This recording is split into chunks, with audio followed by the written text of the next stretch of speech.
Hello guys, welcome back to my channel. আমি নিয়ে চলে এসেছি নতুন একটা ব্লগ নিয়ে। নিউজ ব্লগের চ্যানেলে তোমাদেরকে স্বাগত। তোমরা দেখতেই পাচ্ছ আমি আজকে রাস্তা থেকে ব্লগটা স্টার্ট করছি।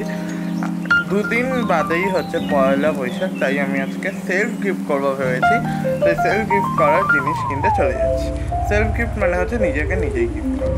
তো চলো, কসমো বাজার নামে একটা মল থেকেই গিফট সব কিনবো। তো আমি অটোতে করে চলে এসেছি, কাছাকাছি চলেই এসেছি। এখান থেকেই আমি এখন কিনবো। তোমাদেরকে আমি নামটাই শুধু দেখাতে পারবো, আমি ভিতরটা কিন্তু দেখাচ্ছি না। ভিতরটায় ফোন অ্যালাউড বন্ধ ছিল, তাই আমি ভিতরে আর ফোন অ্যালাউ করতে পারিনি।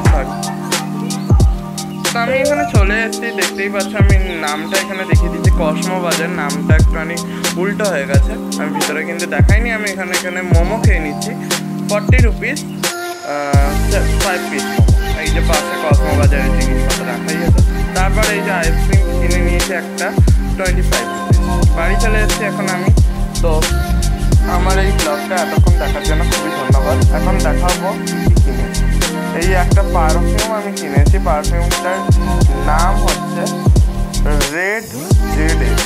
তোমাদেরকে ঠিকভাবে আমি দেখাই, রেড জেড এক্স। তোমরা অনলাইনে আইসক্রিম পারচেস করতে পেয়ে যাবে, খুব ভালো ফ্রেগনেন্স। তোমরা কিনতে পারো, এটা অনলাইনে অ্যাফোর্ডেবল প্রাইসে নিশ্চয়ই পেয়ে যাবে। তো চলো নেক্সট কী কিনেছি দেখাবো। এটার দাম নিয়েছে আমার থেকে 115 টাকা। তো এখন চৈত্র সেল চলছে বলে এখন কম দামে পেয়েছি। তো চলো আরেকটা কী কিনেছি দেখাবো। দেখো, একটা প্লাস্টিকের ডিনার সেট কিনেছি, আমার খুব পছন্দ হয়েছিল। আমি আরেকটা পারফিউম নিয়েছিলাম, কিন্তু তার বদলে আমি এটা কিনেছি। একটা থালা রয়েছে, একটা বাটি রয়েছে, একটা গ্লাস রয়েছে, একটা চামচ, একটা কাঠের চামচ। আমার এই ব্লগটা এতক্ষণ দেখার জন্য খুবই ধন্যবাদ গাইজ তোমাদেরকে।